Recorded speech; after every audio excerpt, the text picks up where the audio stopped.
ಸರಿಯಾಗಿಲ್ಲ ಅಂತ ಹೇಳ್ತೀರಾ. ಈ 5% ಜನ ಇದಲ್ಲ, ಅವ್ರು 4 ಜನ ಪನಿಷ್ ಮಾಡ್ತು ಅಂದ್ರೆ not do the repeat the mistake. ನೀವು ಏನ್ ಹೇಳಿದ್ರೆ ಆಯ್ತು ಗೊತ್ತಾ, ನಾವು ಹೇಳೋದು ಜೋರ್ ಮಾಡ್ಕೋಬಹುದು, ರೆಕಾರ್ಡ್ ಮಾಡ್ತಿರ್ಬೋದು. 21ನೇ ತಾರೀಕು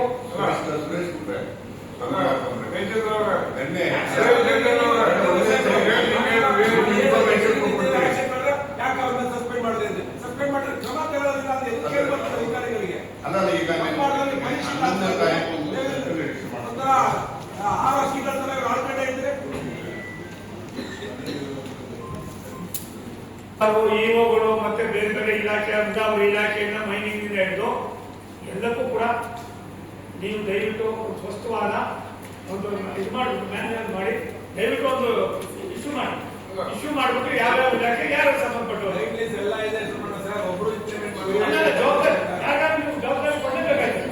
ನೀವು ಜವಾಬ್ದಾರಿ ಕೊಡ್ಲಿಲ್ಲ ಅಂದ್ರೆ ದೀಕ್ಷಾ ಸಮಿತಿಯವರು ಬೇಕಿಲ್ಲ, ಕೆಡಿಪಿ ಮೀಟಿಂಗು ಬೇಕಿಲ್ಲ, ಅನಾವಶ್ಯಕ ಇದೆ. ಅದಕ್ಕೆ ಕುತ್ಕೊಳ್ಳಿ.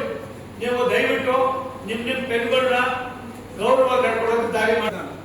ಸ್ಕ್ವಾಡ್ಗಳು ಯಾವ ಇದೆಲ್ಲ ನಿಮ್ಗೆ ಒಂದ್ಸರಿ ಫೋನ್ ಮಾಡಿದ್ರೆ ಸಿರಾದಲ್ಲಿ ನೋಡಿ ಯಾವ ಕರೆಂಟ್ ಹಾಕೊಂಡಿದ್ದಂತೆ ಅವ್ರು 1 ಲಕ್ಷ ರೂಪಾಯಿ ಎಲ್ಲ ತುಂಬಾ ಇರೋದು. ಈಗ ನಮ್ಮ ತಹಸೀಲ್ದಾರ್ಗಳು ಎಲ್ಲ ತಹಸೀಲ್ದಾರ್ಗಳು ಯಾರೋ ಮನ್ ತೆಗಿತಿದ್ದಾರೆ ಅಂತ ಅಂದ್ಬಿಟ್ರೆ ಇಮಿಡಿಯೇಟ್ ಹೋಗಿ ಕೆಲಸ ಎಲ್ಲಾರು ಹೋಗೋದು ಎಲ್ಲಾರು ಹೋಗೋದು ಮಾಡ್ಕೊಂಡು ಎಲ್ಲೋ ಒಂದು ನಿಮಿಷ ಡೀಸಲ್ ಹೇಳ್ತೇನೆ.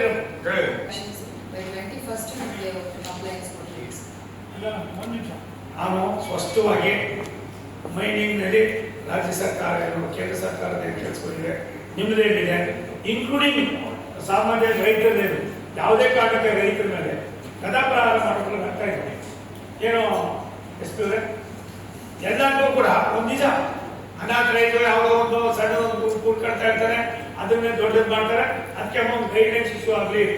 ಆ ಗೈಡ್ಲೈನ್ಸ್ ಎಲ್ಲ MLAಗಳಿಗೆ ಜನಪ್ರತಿನಿಧಿ ಕಳಿಸಿ ಯಾವ್ಯಾವ ತಾಲೂಕಲ್ಲಿ ಯಾರ್ಯಾವ ಜವಾಬ್ದಾರಿ ಇದ್ದಾರೆ ಅವ್ನು ನೇಮ್ ಹಾಕಿ ಅವನಂದ್ರೆ ಯಾರ್ಯಾರು ಬೇಜ ಕೊಡ್ತಾರ, ತಹಸೀಲ್ದಾರ ಇವರು ಮತ್ತೆ ಈ ಇನ್ಕ್ಲೂಡಿಂಗ್ ಮೈನಿಂಗ್ ನಿಂದ ಇರ್ಬೋದು, ಮತ್ತೆ ಬೇರೆ ಬೇರೆ ಇಲಾಖೆಗಳು ಕೂಡ ಅಷ್ಟೇ. ಒಂದ್ಸಾರಿ ಒಂದು ಟಾಸ್ಕ್ ಫೋರ್ಸ್ ಆದ್ಮೇಲೆ ಆ ಟಾಸ್ಕ್ ಫೋರ್ಸ್ ಜವಾಬ್ದಾರಿಯನ್ನ ಸಾಮಾನ್ಯ ಜನರಿಗೆ ಸುಲಲಿತ ಕೆಲಸ ಮಾಡ್ಕೊಂಡು ಹೋಗೋದಕ್ಕೆ ಜಿಲ್ಲಾಧಿಕಾರಿಗಳ ಒಂದು ಕರ್ತವ್ಯ ಇದು. ದಯವಿಟ್ಟು ನೀವು ಅದನ್ನು ಮಾಡಿ.